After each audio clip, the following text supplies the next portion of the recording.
Rise and shine, Apocalypse Scouts. This is part 2 on self-defense for the zombie apocalypse.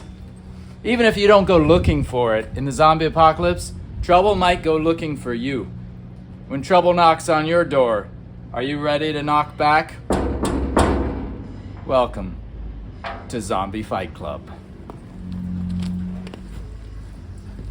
This is Zombie Fight Club, and I'm Crazy Conspiracy Dude, your pre-apocalyptic source for post-apocalyptic information, using digital media to prepare for the collapse or ascendance of digital technologies. This is the art of the apocalypse. With special guest, Crazy Conspiracy Princess. You're listening to Radio Free Apocalypse. So you've done everything in your power to avoid, de-escalate, and escape, but no dice. You've established your boundaries physically, and you've established your boundaries verbally. Stay back! If those boundaries are not respected, it's time to defend yourself. If you are about to be physically assaulted, remember the lesson of Cobra Kai. Strike first, strike hard, no mercy. But remember, the goal of self-defense is not to win a fight. The goal is to create an opportunity to escape or to get help. Striking is a simple concept. Hit the bad thing hard with something hard as you can. But there's a bit more to it than that. In the beginning, forget about weapons. If you can't fight without a weapon, you won't be able to fight with a weapon. And if you think your weapon will do your fighting for you, then the only person your weapon is likely to hurt is you. So think of your body as a Swiss Army knife with dozens of effective self-defense tools. And your voice is one of your most powerful tools, allowing you to establish boundaries both preemptively and at a distance. Hey, what time is it? Stand back! Why you gotta be that way? What time is it? Ah! And shouting can help you deliver strikes with maximum force while striking fear into the heart of your opponent. At close range, the elbows and knees are very powerful tools. Their proximity to the body center will give you leverage, power, and speed. Your forearms are also very powerful and sturdy. The heel of the palm, knife edge of the hand, and provided you only hit soft targets, even the fingertips can all be devastating. And your feet and footwear are very useful tools. You can kick with the toes of your shoes, or the top or the ball of your foot, or you can stomp or kick with your heel. But unless you have lots of training, punching with the fist is not one of your better options. Without training, you're as likely to break your hand as you are to damage your attacker. And punching a zombie in the face is literally the stupidest idea I can think of.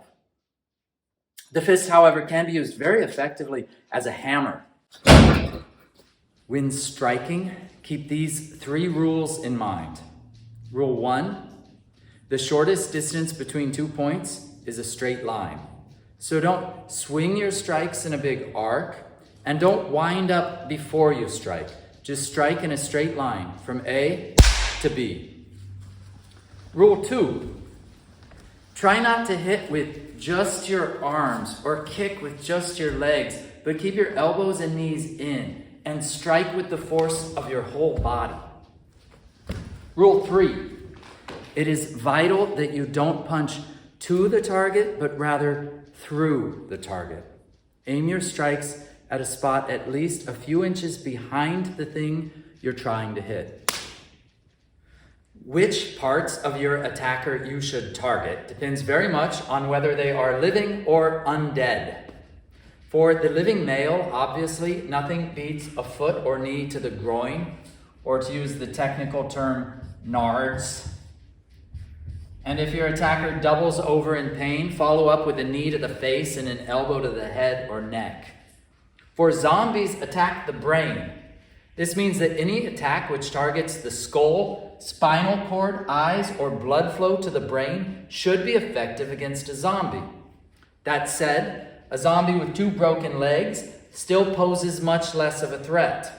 So against both the living and the undead, The heel can be used to stomp the foot or knee, and once on the ground, you can kick the temples or stomp the face, solar plexus, or groin. The base of the skull, just behind the ear, is a very sensitive spot. A hammer fist, knife hand, or forearm to this spot can be highly effective. So can a palm heel strike to the chin, jaw, nose, or temple. Any strike that snaps the head at a sharp angle will cause the brain to impact the skull, resulting in a knockout. A scissor strike with the knife edges of the hand to the carotid arteries will disrupt the blood flow to the brain, also resulting in a knockout. A strong finger jab to the throat or eyes can leave your attacker gasping for air or unable to see. And I hope I don't need to tell you that when your attacker is unconscious or unable to walk, breathe, or see, it's a great time to get away. The best time to strike is when the strike is not expected. Remember how we established physical boundaries with a defensive rather than aggressive posture? The purpose of this is to move your hands into ideal positions for blocking and striking without escalating the conflict or telegraphing your intent. If you have verbally and physically established boundaries and those boundaries are violated or clearly about to be violated, don't wait until it's too late. If your attacker is living, say something. I don't want any trouble. And in the split second which follows, when your attacker is formulating a response, strike. And strike. And strike again. And do not stop striking until your attacker has been disabled or until you see an opportunity for escape. Be prepared to strike for 60 seconds without stopping. And practice that way too. And don't hold your breath. Breathe. Breathing. Very important. Mr. Miyagi said that. Cry havoc and let slip the dogs of war. That's Shakespeare.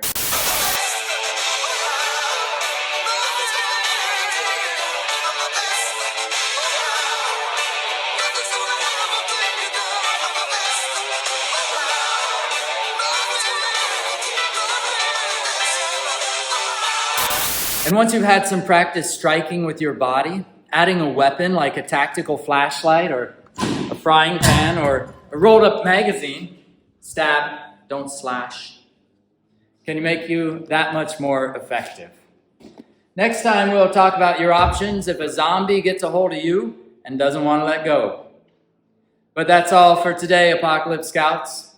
To earn your virtual merit badge for striking first and striking hard, practice striking for 60 seconds without stopping. Start by hitting those like and subscribe buttons, and let's repeat the Apocalypse Scouts oath. Hope for the best, prepare for the apocalypse. Until next time, happy trails. And remember, the first rule of Apocalypse Fight Club is keep talking about Apocalypse Fight Club.